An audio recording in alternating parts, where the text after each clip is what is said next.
listening to Beyond Cheaters, the Detective 𝐸𝐻𝐬 Files. And now, here is Detective 𝐸𝐸𝐻𝐬. Welcome to another episode of Beyond Cheaters, the Detective 𝐸𝐸𝐻𝐬 Files. And today we have Jenny, who's going to tell us her story of infidelity. Our show constantly covers these types of stories, but this one is very, very different because she had a helper. And we're going to find out who the helper was that helped her find out that her husband, or soon-to-be husband, was cheating on her. Jenny, are you there? Yes, I'm here. How are you doing today? I'm doing well. How's it going? Good, great. So let's talk about this for a second. You were engaged to get married, right? You're getting engaged to married. You fell in love. You had all these great things going for you. But let's talk about this guy. What was his name? Brad. Brad. How old was Brad? He's 46. 46. About 46 years old. Okay, what did he do for a living? He's in real estate. Real estate. Okay. And how old are you? I am 36. 36. And what do you do for a living? I'm HR director. HR director. Wow. Okay. Well, you make some big decisions at your job, don't you? Yes, I do. Okay. So you're HR director, real estate guy. How did you and Brad meet? I do a lot of community service with the community. So that's how we met. Was his work had done a project, and I participated. Okay. And that's how we met.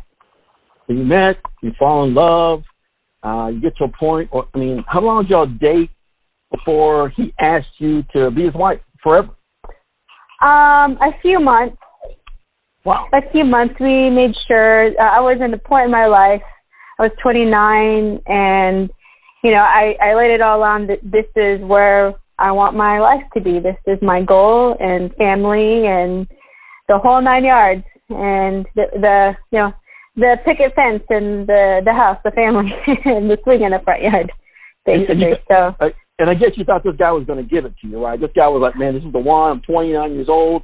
All my friends are probably getting married by now. It's about time for me to make a move and do something, right?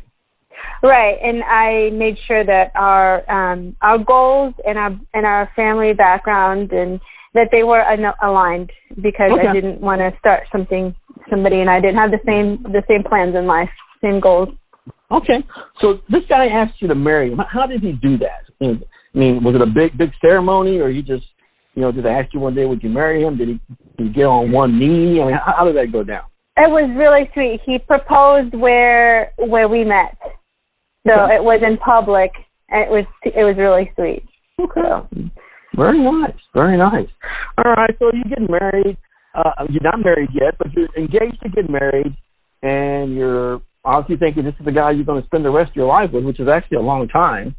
And so what happens after that? Now, in our pre-interview, you mentioned that you had a little baby, right? Yes. Mm-hmm. Okay. We have now six-year-old little one. So. Okay. And did that change things? Did that change him? Did that change you after you had the child?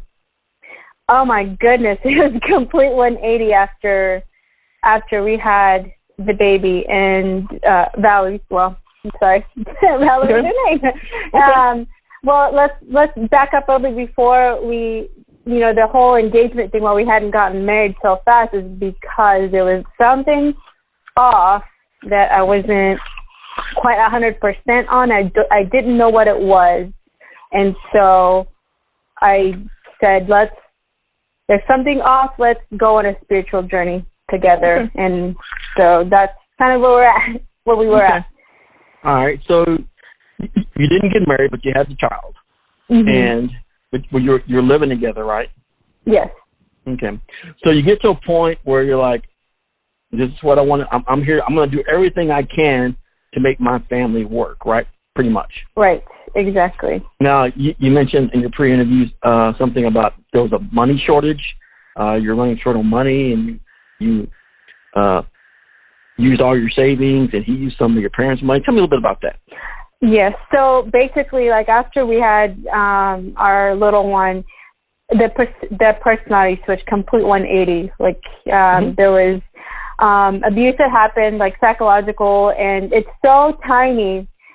And people won't believe you if you've never been in this situation.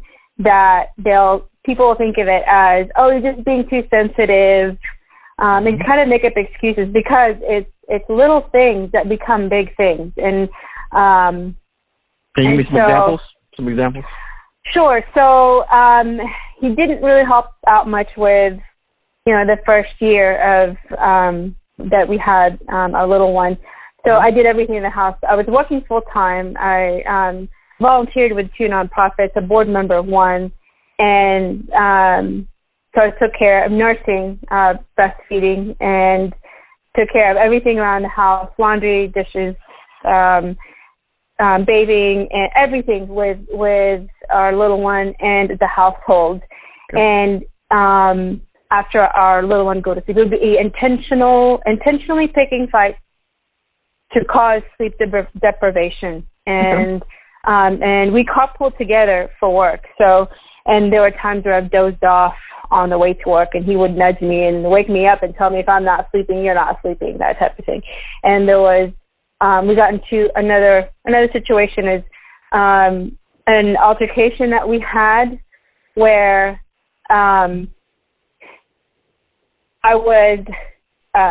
so we had an argument that started at 8 in the morning and ended at 10 p.m. I stayed in one spot, didn't move. I took it all. I took the verbal abuse. I took the yelling. I didn't move. I didn't have anything to drink or eat. It was like very militant. When you said verbal abuse, give me just freestyle. I mean, what did he tell you verbally that abused you? Tell me that. So basically just telling me that no one is ever going to be with me, that the lifestyle that I have, I'm not going to be a good parent. That he's very flexible with me, and that I should be grateful that with what we have, the kind of life that we live, and that I'm too free. I go do whatever I want and just be who I am, and that when I should be at home with him. So basically he said you had too much going on, right? Right. And you should be at home all the time.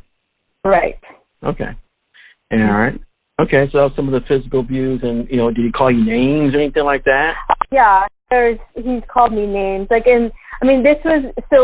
had tried numerous times, like a couple of times on and off. The first time I left was really thinking about our child. Like, I don't want her to go through this abuse, the verbal abuse that I was going through. But, there were promises made that I'll go seek an anger management, or I've changed. And the last time that I came back, where it was admitting that I intentionally didn't help you with our child because I wanted to see you suffer. I intentionally sat you down in that room the entire day until let you get up, because I wanted to know how much you loved me. And that was proving, because of that, was his way of seeing that I loved him. And to a normal person, that's abuse. Wow. Okay.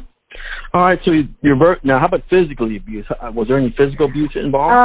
That happened towards the end of our relationship, where there was physical abuse, where I've been pushed and shoved, and he's gotten in my face, and it still continues on. Of course, we have to co-parent. We have a child together, and that's happened now. So yes, there's been abuse to where I thought he had changed, but since time had passed, and because of the physical that happened, it was complete flashback of the psychological abuse that I went through, emotional abuse that I went through, and it tied it all together. That, oh my gosh, this is what it is, and the name for it. I know lots of times on my show we talk about infidelity. So you got physical abuse, verbal abuse. Was there any infidelity going on? There was. So we're talking about the monetary aspect. So there was a point where I had gotten laid off, and I had money, and so saved. Right. He said, "Hey, let's." And he knew that I've always wanted to stay home and be a stay-at-home mom and homeschool our child. So he was like, let's do that. How about you stay home with our little one and finish school, and then we'll use your money. And once your money runs out, I'll take over. My real estate will be up and running by that time, and I'll take care of the bills from there. So, you know, and I went along with it because in my mindset, this is working towards the family. This is family. This is what I do. It's part of the big picture, right? Just right, exactly. Right. Yes, and the end goal was, you know, for once his business gets running, I'll have my own HR business going. So, you know, a couple months before my money was depleted, I had said, hey, this isn't adding up to me with what I'm paying now versus what's coming in. This isn't adding up to me. Like, you got to figure this out. And he was like, don't worry about it. We'll take care of it. If you want to get a part-time job, okay, but I'll take care of it. I'll find a way. So,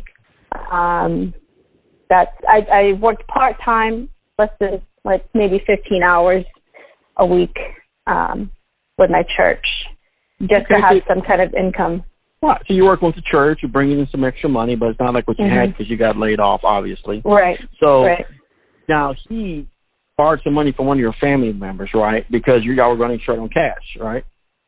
Yes. So I didn't know we were running low on cash because I thought we had it all taken care of. And yeah, he behind my back, he had asked my parents for money, and his mom had lived with us and for health reasons, and so my parents gave him money to help with our situation, to help with our relationship, and to help pay for a down payment for a place for his mom to be it, like whether it's a residence for the elderly or that kind of thing. So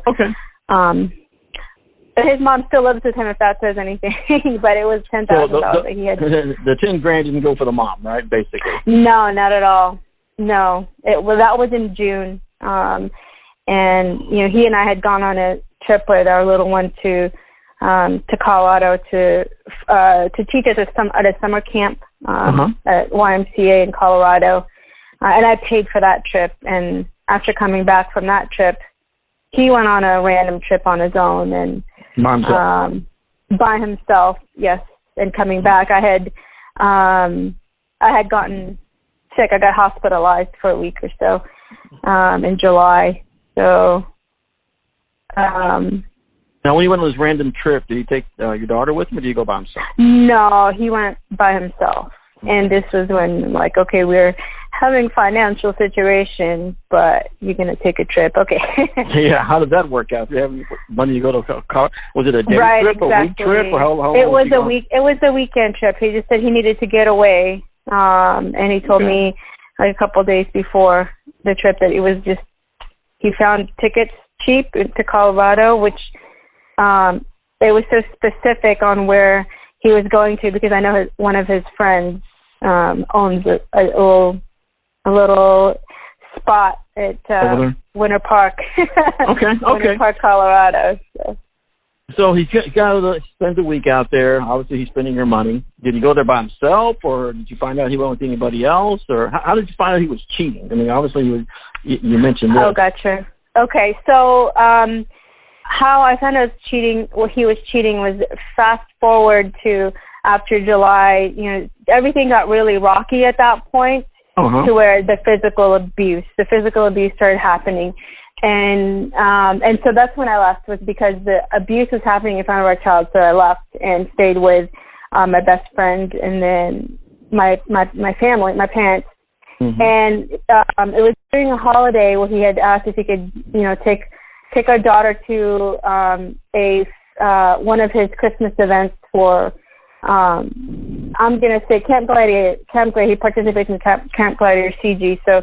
And I, of course, I said yes. And once our daughter came back from that, immediately our daughter started talking about what she did and what was going on, and told me about, you know, how they picked up Miss Kristen from our house, met her dog, how Miss Kristen was laying her hand on, putting her head on Daddy's shoulder. They were holding hands, and Daddy was massaging Miss Kristen's feet. So it was, yeah. So then I was like, wait, what?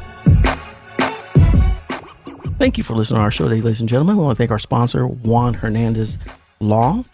You can visit them at juanlaw.com or contact them at 214-900-0000. They helped me through an accident, and they can help you too. So contact them today.